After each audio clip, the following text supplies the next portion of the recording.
Assalamualaikum warahmatullahi wabarakatuh. Waalaikumsalam warahmatullahi wabarakatuh. Waalaikumsalam warahmatullahi wabarakatuh. Alhamdulillah, syukurillah, wassalatu wassalamu ala rasulillah. Wala haula wala quwata illa billah, amma ba'da. Bapak Ibu guru dari Kabupaten Gunung Kidul, Provinsi Yogyakarta, ya. Apa kabar semuanya? Baik ya, Bapak Ibu ya? Baik, Pak. Alhamdulillah, baik Pak. Ya, semoga semuanya senantiasa diberikan kesehatan. Ini sehat jasmani, sehat Amin. rohani, ya. Dan juga sehat ekonomi. Amin. Amin, amin ya rabbal alamin. Tak diteni, pokoknya yang babakan ekonomi mesti aminnya paling banter. Amin.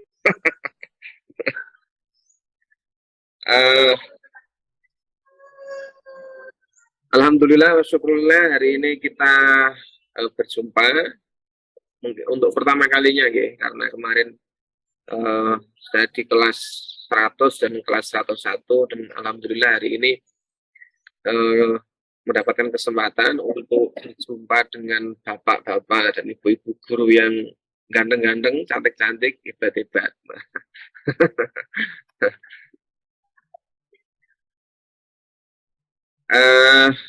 Baik Bapak Ibu, saya di sini nanti akan membersamai Bapak Ibu kurang lebih dalam 8 jam ke depan, ya. Tapi nanti hari ini mungkin pertemuan kita hanya sampai 6 jam atau 7 jam karena masih ada lanjutannya besok pagi.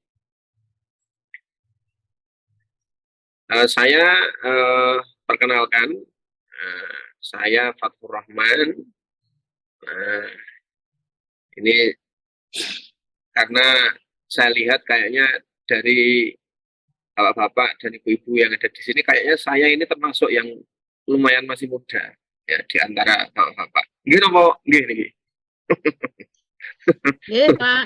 Oke. Awet muda, Pak. Awet muda, nggih. Ini ada yang senior, Pak. Di atas 50 tahun. Nggih, makanya mohon bimbingannya nanti. Ada Pak Sutoyo Bu Naryati, nggih. Pak Sutoyo Bu Naryati ini guru-guru senior, nggih. Ini guru-guru senior. Saya jauh di bawah beliau-beliau ini. Saya masih unyu-unyu ini. Jadi perlu ngangsukaweruh kepada bapak-bapak, ibu-ibu semua yang sudah malang melintang, sudah banyak makan bangku sekolah, nggih, Pak Sutoyo, nggih. Habis banyak. Oh, habis banyak ya. Oh. Justru yang tua menimba yang muda sekarang, Pak. Oh, betul. Nggih, sami-sami belajar. Menimba ilmu yang muda-muda. Untuk urusan untuk urusan manis asin pahit kehidupan itu jaringan adalah guru-guru saya, ya, senior ya. Saya perlu banyak menimba pengalaman dari bapak-bapak, ibu-ibu semua. Ini profil saya, Bapak Ibu. Saya asli Kudus sebenarnya, tetapi kemudian tersesat terdampar di Jepara karena kebetulan sawahnya ada di Jepara. Jadi aktivitas sehari-hari saya itu nyawah di Universitas Islam Nahdlatul Ulama, Unisnu Jepara, di Prodi PAI atau di Fakultas Tarbiyah. Selain itu kegiatan-kegiatan lain juga tidak jauh-jauh dari kegiatan-kegiatan yang berkaitan dengan kampus, ya nulis, ya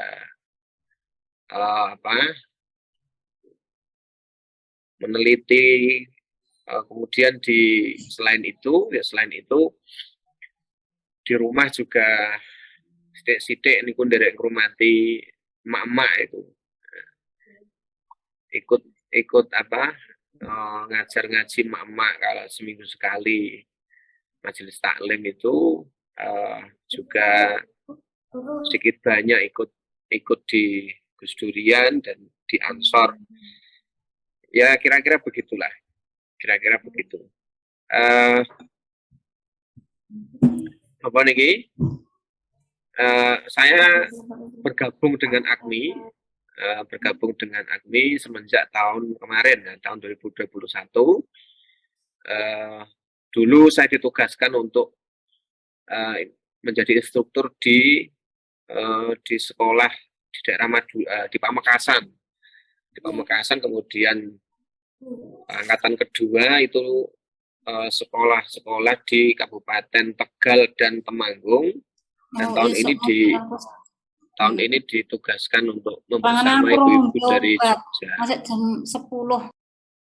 Nah, banyak pengalaman yang saya dapatkan karena bertemu dengan Bapak Ibu guru, ya, punya pengalaman baru, punya informasi baru, wawasan baru terkait dengan pendidikan, terutama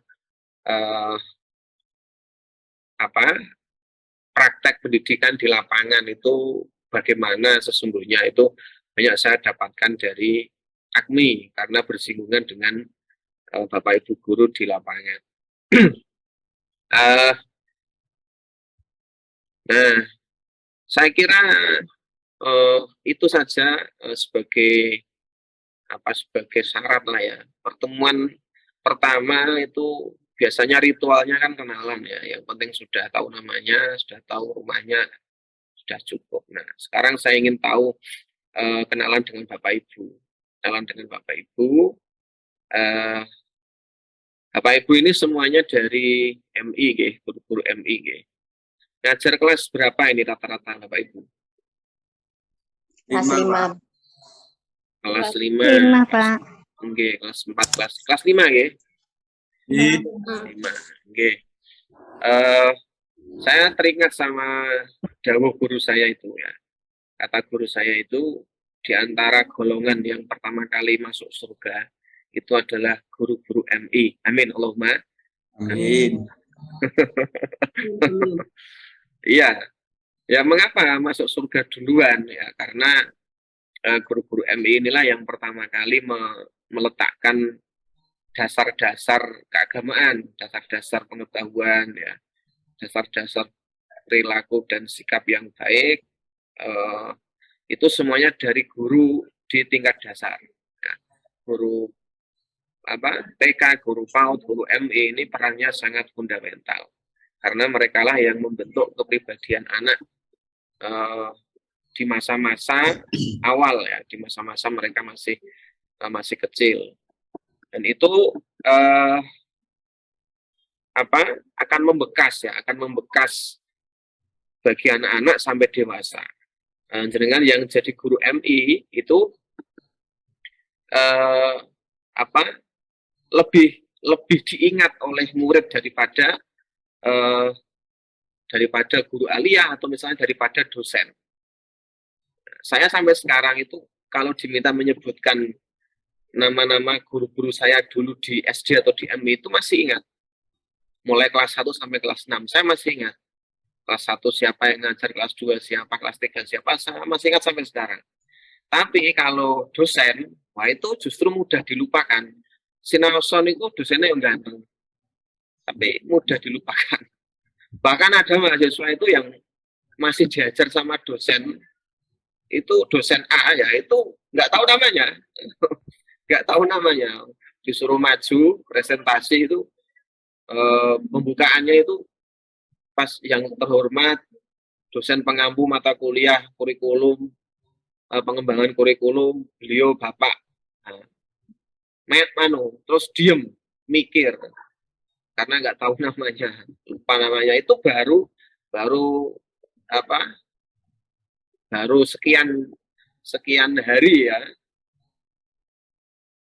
tidak ketemu dosennya, seminggu lah ya tidak ketemu dosennya. Nah, kalau guru MI itu meskipun sudah bertahun-tahun itu masih diingat-ingat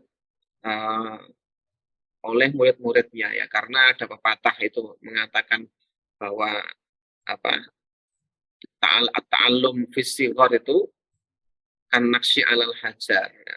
Belajar di waktu kecil itu seperti mengukir di atas batu. Otomatis yang mengukir itu pasti diingat-ingat ya. Ini ukirannya siapa, terus siapa yang mengukir gitu. Karena jenengan-jenengan inilah pengukir-pengukir kepribadian anak-anak ketika mereka masih kecil, dan itu pasti nanti akan diingat sampai mereka dewasa, bahkan sampai mereka tua. Nah, saya lanjutkan. Guru-guru MI itu salah satu golongan umat Kanjeng Nabi yang nanti masuk surga pertama kali. Ya, tapi syaratnya guru MI kalau mau masuk surga pertama kali harus mengajar dengan sungguh-sungguh. Harus mengajar dengan sungguh-sungguh. Kalau tidak sungguh-sungguh, nanti akan didahului oleh sopir bis mini. Didahului oleh sopir bis mini. Kok bisa, Pak? Oh, bisa. Ya. Jadi ada cerita ini, ada sebuah anekdot cerita, ini saya ngutip dari Umar Gus Dur, ya. Jadi nanti di surga, itu ketika orang-orang sudah dikumpulkan di depan gerbang surga itu, guru MI sudah ada di depan gerbang pertama kali. Nah, nunggu gerbangnya dibuka. Nah, akhirnya kemudian gerbangnya dibuka itu. Gerbang surga dibuka, di situ tampak malaikat ya, mau dipanggil, wah nunggu-nunggu namanya dipanggil, tiba-tiba justru yang dipanggil itu bukan dia, wah dia sudah nunggu lama ya, dengan PD-nya nunggu paling depan, rumangsane diundang pertama kali, tiba ketika datang panggilan dari malaikat itu, yang dipanggil malah orang lain, yang ada di belakang sana. Nah, di belakang sana otomatis karena sudah sesak penuh ya, itu kan melewati banyak orang. Termasuk melewati guru MI tadi itu. Nah, guru MI-nya tahu loh. Ternyata yang masuk, yang diundang oleh malaikat itu ternyata dia itu sopir bis mini. Wah, si guru ini akhirnya protes sama malaikat. Loh, Pak malaikat gitu.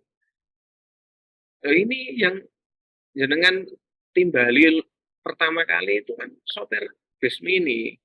Loh, kenapa dia bisa masuk surga duluan? Padahal saya itu kan guru. Guru itu kan dari pagi sampai siang itu tugasnya mendidik anak-anak, ya, mengenalkan mereka kepada Tuhan, mengenalkan mereka dengan ajaran agama. Nah, kok malah saya didahului sama sopir bis gitu. Nah, sopir bis itu ngapain dia, bang, cuman sopir kok, dia nggak pernah memperjuangkan agama gitu. Nah, protes begitu gurunya, si malaikat akhirnya menjawab, oh, sampean nggak tahu ya gitu. Sampean nggak tahu. Sampean itu kan guru MI. Iya, sampean memang ngajar anak-anak, sampean ngajar agama. Tapi sampean kalau ngajar itu nggak sungguh-sungguh deh. Gitu. Sampean nggak sungguh-sungguh. Setiap kali sampean ngajar itu anak-anaknya malas, anak-anaknya itu nggak antusias, anaknya nggak semangat. Sampai akhirnya anaknya itu pada tidur. Nah, setiap kali mereka mendengarkan ceramahnya itu pasti ngantuk gitu, akhirnya tidur gitu. Nah, sementara itu tapi kan saya tetap ngajar gitu. Nah, sopir bis mini itu kok bisa masuk surga duluan, dia cuma sopir. Iya, kalau sopir bis mini itu meskipun dia nyopir, tapi karena dia nyopir itu justru dia bisa mengajak para penumpangnya untuk mengingat kepada Allah, mengingat kematian. Lu kok bisa? Ya karena nyopirnya dia ugal-ugalan, nyopirnya ngebut. Jadi penumpangnya ketika dia nyopir, itu penumpangnya istighfar semua. Gitu.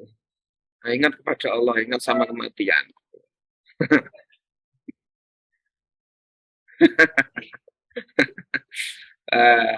Itu anekdot dari Gus Dur, Bapak Ibu ya.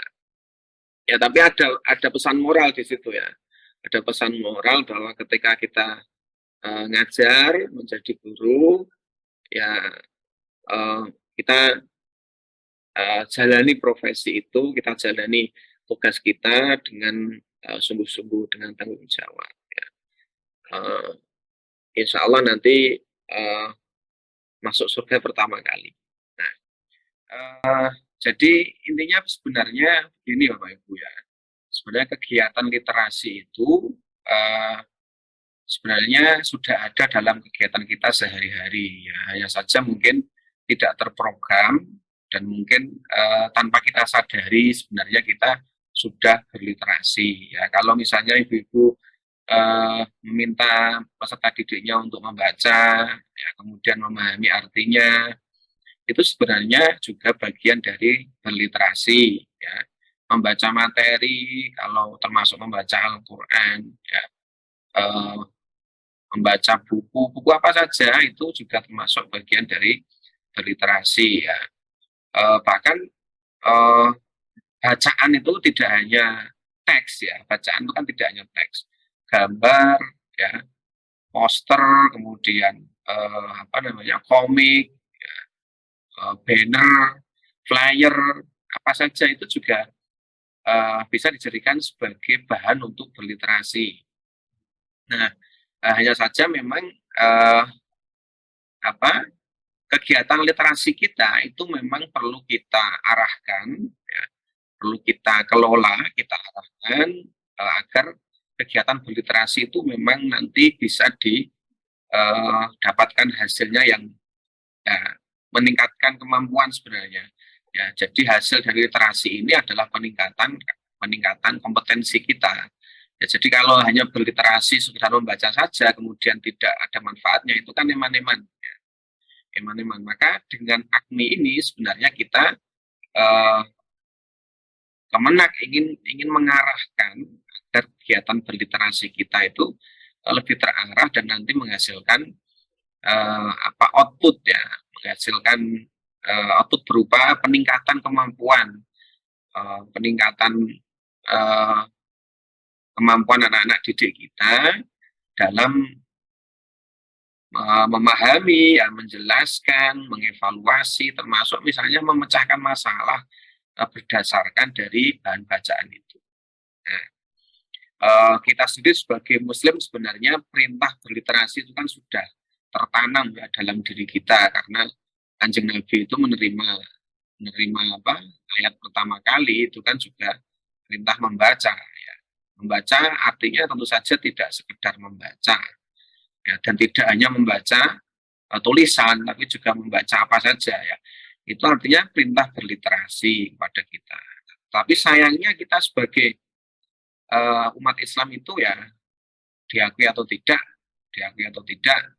dari sisi literasi kita ya itu masih kalah jauh dibandingkan negara-negara barat ya, negara-negara barat. Padahal agama kita sangat peduli dengan literasi itu. Nah, oke Bapak Ibu, jadi salah satu yang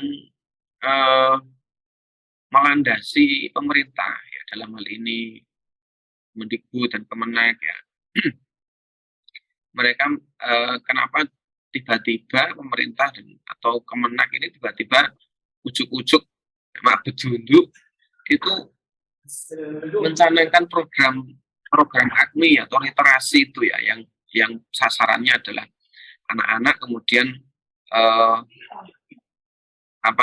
temanya atau materinya adalah tentang literasi ya, karena kita sekarang hidup di dunia, tidak hanya hidup di dunia nyata, kita itu hidup di 3 dunia sekarang itu ya, dunia nyata ya, kemudian dunia gaib ya, dan dunia maya ya,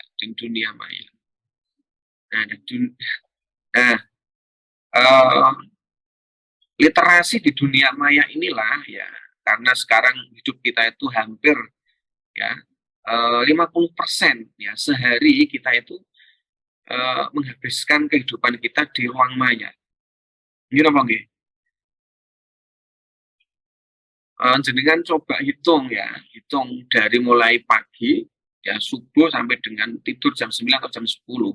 Itu kalau dibuat diagram itu ya lebih banyak berapa jam kita berhubungan dengan dunia maya dan berapa jam kita berhubungan dengan dunia nyata. Itu nanti akan terlihat bahwa hidup kita itu tidak bisa dilepaskan dari dunia maya. Bahkan ada orang yang full kehidupannya itu hidupnya di ruang maya. Apalagi nanti kalau ada teknologi multiverse itu sudah sudah disebarluaskan atau sudah digunakan banyak orang, itu kita hidup di dua dunia beneran, dunia maya dan dunia nyata. Dunia maya seperti atau mirip sekali dengan dunia nyata. Nah, sayangnya orang Indonesia itu meskipun termasuk salah satu pengguna internet terbesar di dunia ya, pengguna ruang maya terbesar di dunia itu salah satunya adalah Indonesia.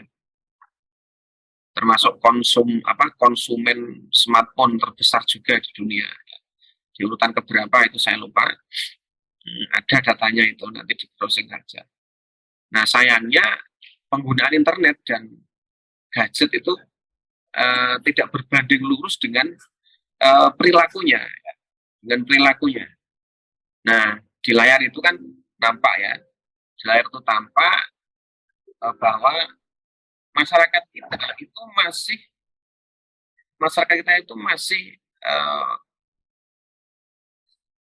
belum bisa mengkonsumsi berita dengan baik ya.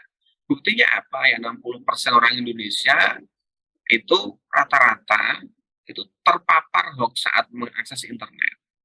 Nah, orang kalau percaya hoax, nah itu kan berarti dia literasinya nggak main itu ya. Literasinya nggak main ya. Kadang kan orang membaca berita itu, misalkan berita itu lewat di timeline gitu ya, lewat di beranda kita ya.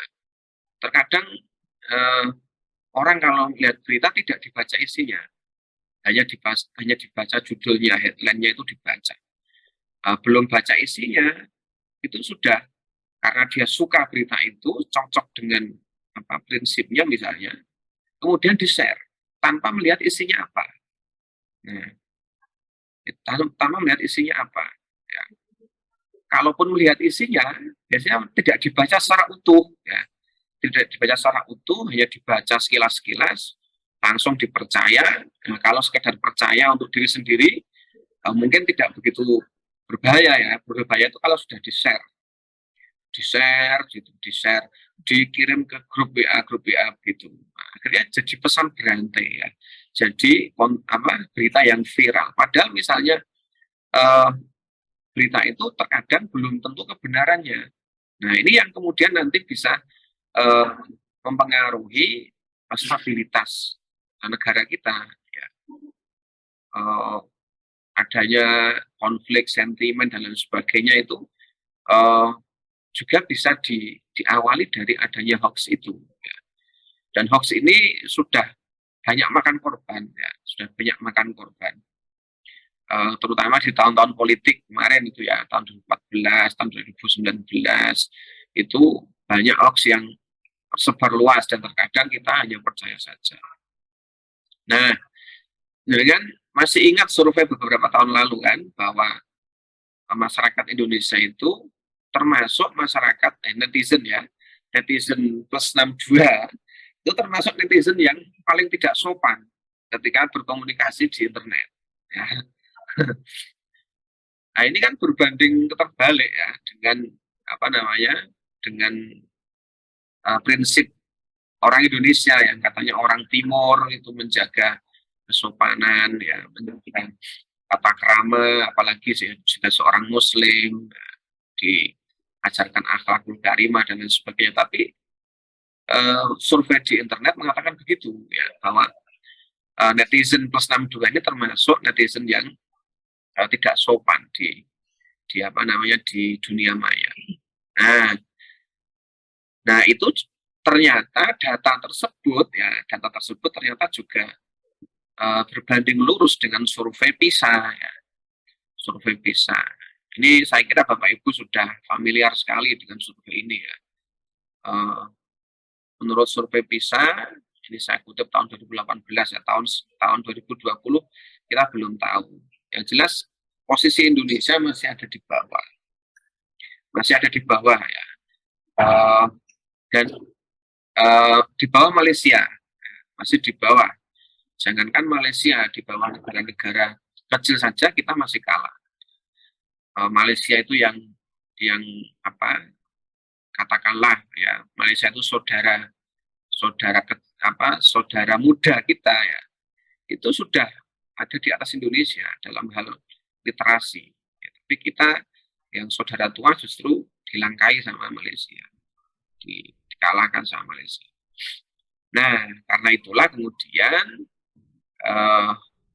di sini pemerintah kemudian memprogramkan pembudayaan literasi itu. Jadi membudayakan literasi dan sasarannya adalah anak-anak MI. Ya, mengapa anak MI ya? Karena anak-anak MI inilah nanti yang dididik semenjak dini, ya, dididik semenjak dini agar sudah terbiasa berliterasi semenjak masih duduk di kelas, masih duduk di tingkat dasar. Selain itu juga untuk mempersiapkan mereka untuk menghadapi tantangan tantangan dunia yang akan datang.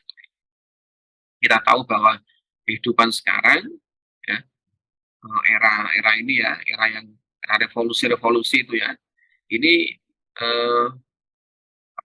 perkembangan teknologi, perkembangan sains itu begitu cepat. Ya, beberapa ada sampai disebut sebagai era disrupsi ya. Ada banyak hal yang mungkin tidak pernah terbayangkan dalam benak orang-orang tua kita ya. Ini nyatanya sekarang bisa kita capai ya. Bisa kita capai. Di sini kita masih sibuk bagaimana cara mengajari anak kita membaca, bagaimana cara mengajari anak kita memahami isi bacaan. Di Amerika itu sudah, atau di negara-negara maju, mereka sudah berpikir bagaimana bisa hidup di luar bumi. Nah, ini tentu saja sebuah ketertinggalan yang sangat jauh dari negara-negara maju, dan itu dengan adanya literasi itu ya, diawali dari literasi itu diharapkan paling tidak Indonesia bisa mengejar itulah sedikit demi sedikit, meskipun tidak sampai menandingi atau melebihi mereka. Tapi paling tidak kita tidak ketinggalan dengan langkah-langkah mereka. Oke, Bapak Ibu. Nah, kita masuk ke definisi literasi sosial budaya. Bapak Ibu, coba saya tanya ya, apa bedanya ANBK dengan AKMI, Bapak Ibu?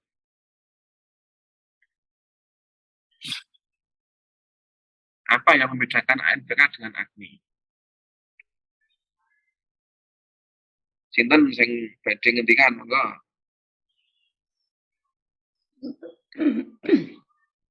Untuk kegiatan ANBK itu meliputi 3 mapel, Bapak. Nggih. Yaitu mapel bahasa, matematika, dan IPA. Kemudian untuk AKMI itu menyeluruh, artinya di karakteristiknya ada, sosial budayanya ada. Kemudian untuk ANBK itu bersifat kognitif, kalau ya, kognitif untuk pengukuran mengarah ke personal siswa, di prestasi siswa yang diprioritaskan, biasanya mengarah ke sana. Kalau AKMI itu kan menyeluruh dari penilaian untuk siswa, kemudian lingkungan madrasah, juga seluruh komponen yang ada yang mendukung pendidikan di madrasah. Mungkin itu, Bapak. Oke, terima kasih Bu Naryati. Yang lain mungkin, Ibu yang lain?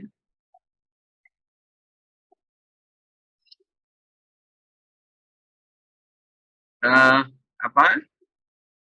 Kalau saya sepakat dengan Bu Naryati, ya. Jadi memang kalau di ANBK itu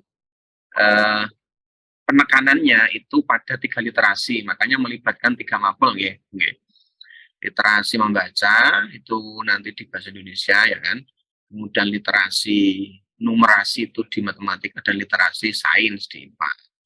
Nah, kalau di AGMI itu ada satu tambahannya yaitu literasi sosial budaya. Dan di AGMI kita diajarkan ya bahwa literasi itu tidak terkait dengan mapel, artinya bahwa setiap mapel itu bisa dimasuki dengan literasi. Ya, hanya saja ada yang mudah, ada yang sulit ya. Misalnya memasukkan literasi sosial budaya ke matematika itu agak sulit ya, karena memang beda rumpun ya, beda rumpun. Tapi kok misalnya disisipkan di matematika juga masih bisa, tetap bisa meskipun berbeda rumpun, tapi ya agak kesulitan begitu saja. Baik, jadi literasi sosial budaya itu khas AGMI ya, ciri khas AGMI. Jadi kalau di ANBK itu hanya ada 3 literasi. Kalau di AGMI itu ada tambahan sosial budaya. Nah, ini tidak perlu saya bacakan definisinya ya, karena sudah nampak di layar. Intinya begini, bahwa Bapak Ibu sudah menerima materi literasi membaca apa belum? Dari Pak Arif. Sudah, Pak. Literasi membaca sudah, Pak. Sudah. Sudah, Oke. hari pertama. Oke, terima kasih Bu. Intinya begini, nah, ini biar lebih mudah. Kalau literasi membaca itu lebih umum ya, karena memang literasi itu pintu masuknya adalah membaca kan. Pintu masuk literasi itu membaca. Nah, jadi misalnya jenjang kemahiran yang ada di literasi membaca itu kan umum ya. Misalkan untuk jenjang paling rendah yaitu perlu pendampingan. Itu kan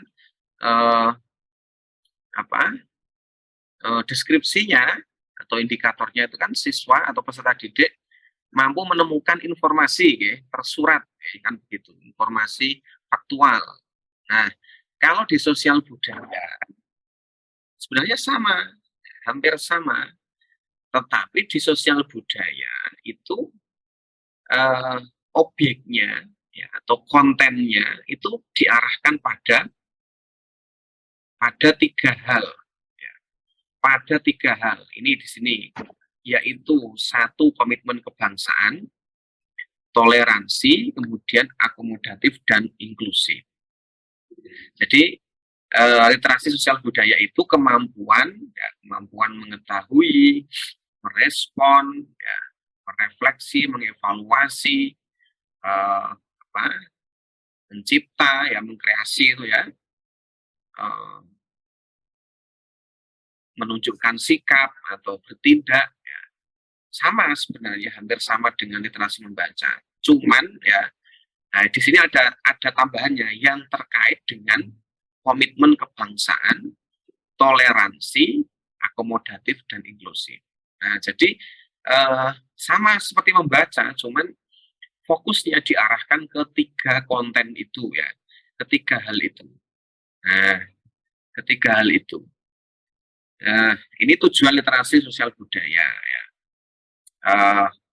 Sebenarnya literasi sosial budaya ini lebih pada pembekalan ya, membekali peserta didik kita dengan kompetensi budaya ya, bahasa kerennya itu cultural competence gitulah, kompetensi budaya, sehingga anak-anak madrasah yang mungkin ada stereotip bahwa anak madrasah itu apalah ya, kurang wawasan lah, tidak mampu berbudaya dan lain sebagainya lah. itu ingin dihilangkan dari situ. Ya, sehingga anak-anak madrasah ini sadar terhadap budaya lokal, ya. Mampu hidup berdampingan, toleran dengan masyarakat di tengah-tengah masyarakat. Ya. Apa namanya, memiliki wawasan kebangsaan. Intinya di situ ya. Jadi penekanannya ada pada kemampuan dalam bersosial dan berbudaya. Oke, nah maka seperti tadi saya singgung, di sosial budaya ya literasinya itu diarahkan ke konten, ya konten itu berarti materi ya, atau isi ya. Konten kemudian subkonten ya. Konten ini kemudian nanti dipecah atau dijabarkan menjadi subkonten. Nah ini ya. Komitmen kebangsaan ya. Kalau literasi membaca misalnya, literasi membaca itu teksnya ya, teksnya atau bahan bacaannya itu kan apa saja ya. Apa saja, bisa apa saja. Tapi kalau di sosial budaya kita cari teks ya, kita cari bahan bacaan yang berkaitan dengan satu ini ya, berkaitan dengan konten komitmen kebangsaan. Nah, komitmen kebangsaan ini nanti kita arahkan ketika kita mengajarkan literasi sosbud, misalnya satu ya, menghargai dan menjiwai identitas nasional, ya, menghargai dan menindaklanjuti perjuangan para pahlawan. Ini yang berkaitan dengan kebangsaan ya, mengutamakan kepentingan bangsa ya, berpartisipasi aktif dalam mewujudkan integrasi nasional. Saya begitu. Ya. Ini konten yang pertama. Ya. Konten yang kedua yaitu konten tentang toleransi.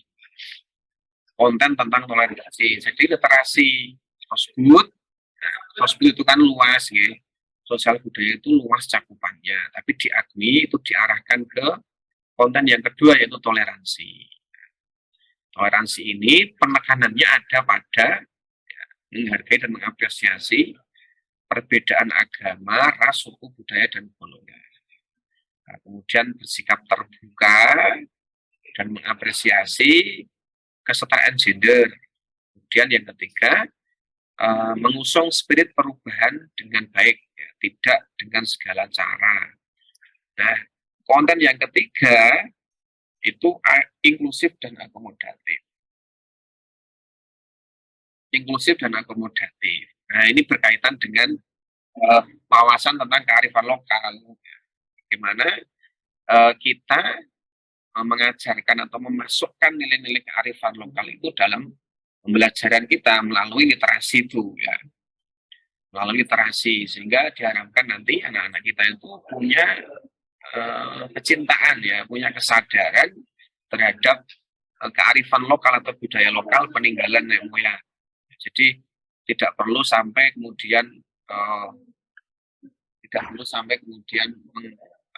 mengatakan bahwa budaya kita itu budaya yang rendah, ya. Budaya kita kalah dari budaya lain, bahwa budaya lain itu budaya yang lebih unggul, lah tidak begitu ya. Jadi bagaimana kita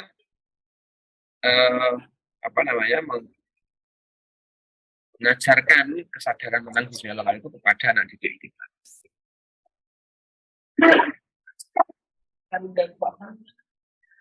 Oke, tidak apa-apa.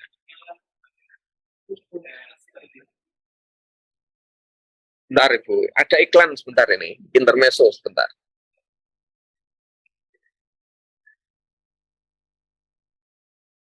Oke, saya lanjutkan.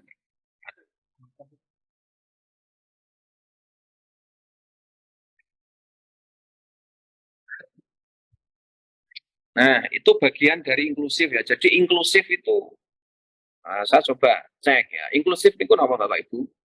Dan tahu makna inklusif.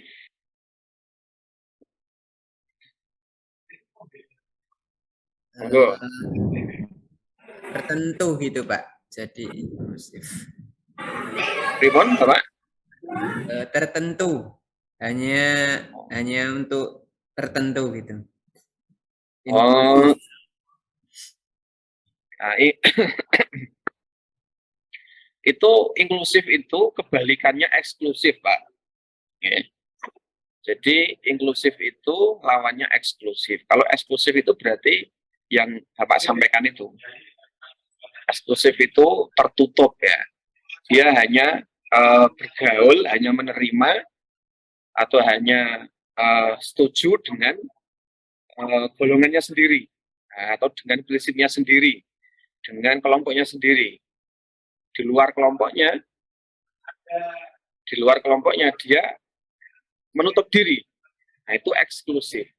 Maka kita itu mengajarkan anak-anak untuk bersikap inklusif. Ya, inklusif itu berarti mau membuka diri dengan perbedaan. Ya. Bersikap inklusif terhadap perbedaan. Jadi meskipun ada orang yang berbeda, dia mau menerima perbedaan itu. Ya. Kalaupun ada wawasan-wawasan baru, nah dia mau menerima wawasan baru itu selama wawasan baru itu memang relevan.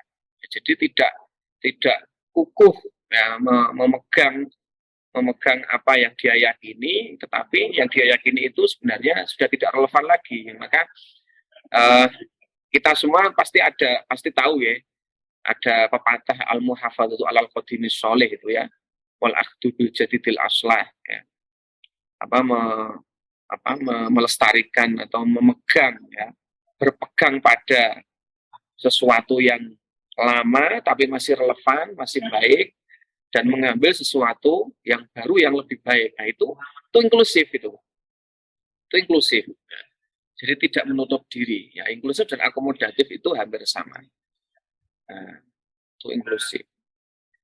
Nah, jadi bersikap inklusif terhadap budaya lokal. Maksudnya meskipun kita punya prinsip bahwa sebagai Muslim budaya ya harus sesuai dengan ajaran Islam. Oke, ya, tapi selama budaya-budaya itu tidak bertentangan, ya, budaya-budaya itu sesuai dengan ajaran Islam, maka budaya itu ya harus tetap kita terima. Nah, itu inklusif terhadap local wisdom. Nah, komitmen untuk menyempurnakan diri dengan mengadopsi ide-ide baru yang positif. Nah, ini namanya akomodatif. Nah, termasuk dalam hal budaya itu ya. Dalam hal budaya itu. Nah, terbuka dan apresiatif terhadap amalia keagamaan yang berbeda. Ini akomodatif ya, akomodatif inklusif. Jadi tidak sentimen terhadap amalia amalia atau praktek keagamaan yang berbeda. Ya, saya kira itu bukan masalah lah bagi kita semua ya.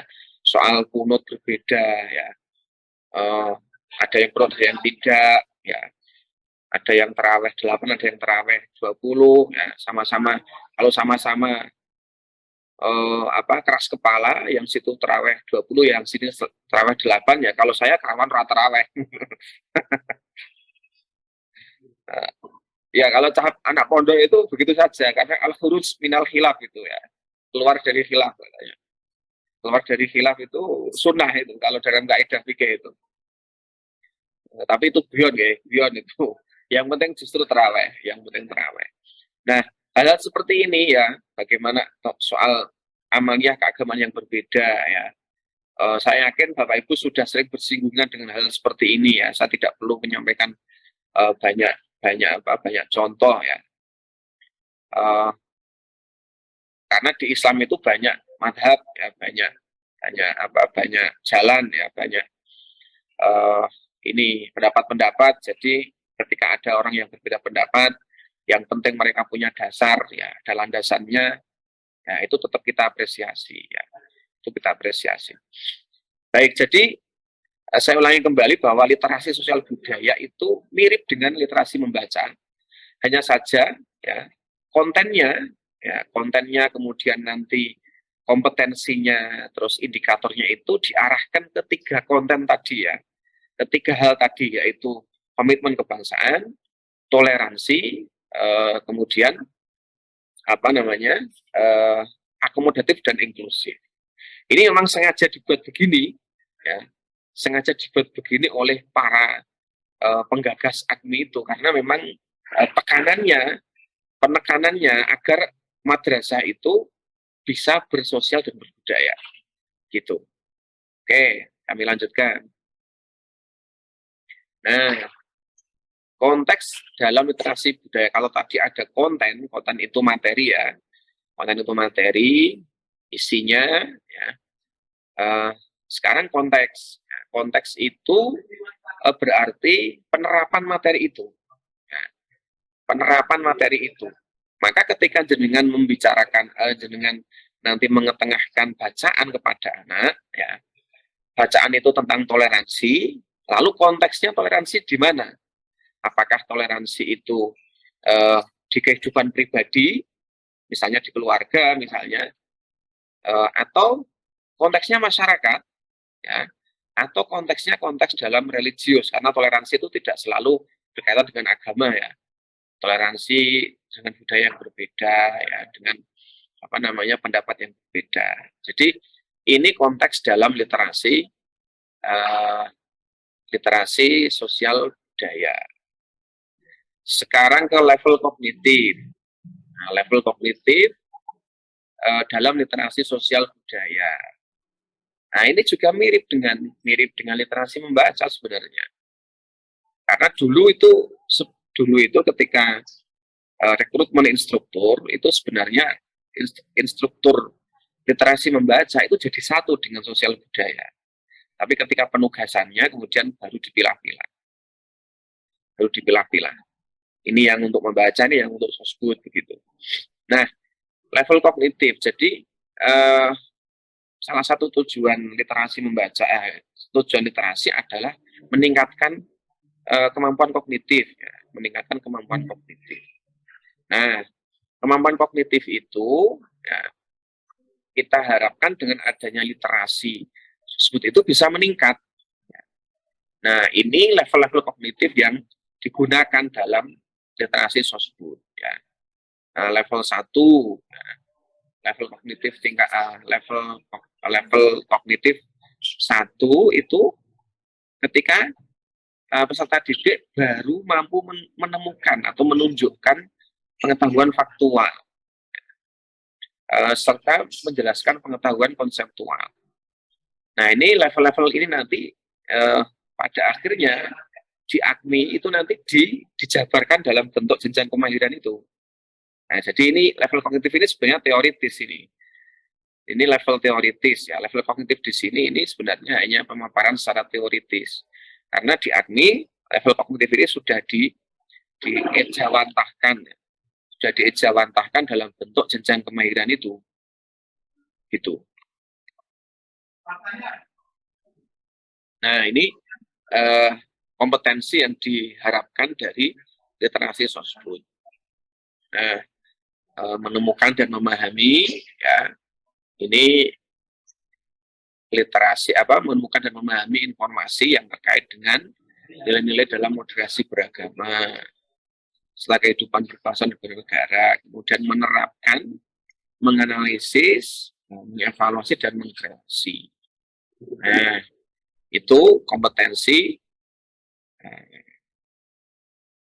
dalam AKMI literasi sosial budaya. Nah, Bapak Ibu coba ini ada link berita, ya. Ada link berita, cupin jenengan tiga nih, cupin jenengan tiga. Ya, contoh teks yang mengandung konten nopo niki.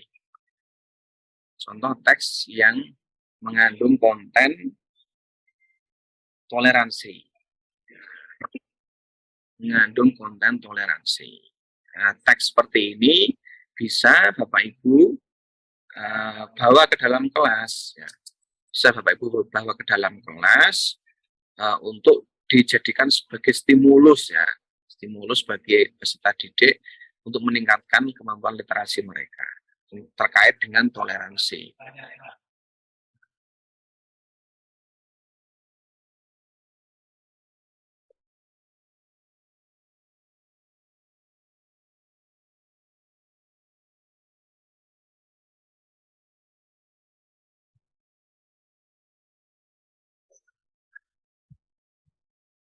Nah, ini tentang keberagaman dan kerukunan. Keberagaman dan kerukunan di Desa Pelajan, Jepara. Nah, ini desa ini termasuk menjadi salah satu desa wisata, bukan hanya karena dia terletak di lereng gunung ya, tapi memang desa ini cukup multikultural. Ada 4 agama di desa ini, dan 3 agama punya rumah ibadah masing-masing ya. Mayoritas Muslim, kemudian ada Kristen yang juga sudah punya rumah ibadah sendiri, dan ada Hindu yang punya rumah ibadah sendiri. Ya, bahkan Hindu di sana punya pesantren. Kalau cara Islam itu pesantren ya. Lembaga pendidikan untuk mengkader para tokoh agamanya orang Hindu lah. Ada Buddha juga ya, tetapi yang Buddha sampai saat ini belum memiliki rumah ibadah. Nah, ini contoh teks ya, berupa teks berita ya, yang bisa kita jadikan sebagai materi ya, materi yang mengandung konten toleransi, bisa kita sajikan kepada peserta didik kita. Nah, oke Bapak Ibu, sampai di sini mungkin ada yang mau bertanya atau komen atau apa, monggo. Karena ini waktunya sudah habis. Monggo, ini forum kita tutup, ya kita tutup. Harapan kami dari instruktur, semoga apa yang kita pelajari selama kurang lebih 5 hari ini, semoga benar-benar memberikan ilmu yang bermanfaat bagi panjenengan sedaya, yang nanti bisa diketok tularkan untuk meningkatkan kompetensi peserta didik, dan tentu saja untuk meningkatkan kemajuan madrasah yang sekarang kita tempati begitu. Saya mewakili semua instruktur yang selama 5 hari ini membersamai panjenengan sedaya. Disadari atau tidak, tentu banyak kekhilafan, banyak kekurangan ketika kami menyampaikan materi, mungkin tidak hanya dari sisi perkataan, tapi juga perbuatan. Kami mohon maaf yang sebesar-besarnya untuk Bapak Ibu semua. Nggih, donga dinonga nggih Bapak Ibu nggih. Donga dinonga mugi-mugi mawon kula njenengan sedaya tansah pinaringan kesehatan. Sehat, nggih, sehat jasmani rohani, sehat ekonomi. Amin. Nggih, napa diparingi pinaringan kekuatan, kesabaran, nggih napa keteguhan dalam memperjuangkan pendidikan di lingkungan masing-masing. Dan insya Allah apa yang kita perjuangkan membawa berkah untuk kita semua. Wonten Bapak Ibu nggih. Nggih. Saking kula cekap semanten sepeda malih yang pangapunten nggih musana kula sami. Nggih. Kula akhiri wallahu muwaffiq ila aqwamit thoriq. Wassalamualaikum warahmatullahi wabarakatuh. Waalaikumsalam warahmatullahi wabarakatuh. Alhamdulillah. Ampun.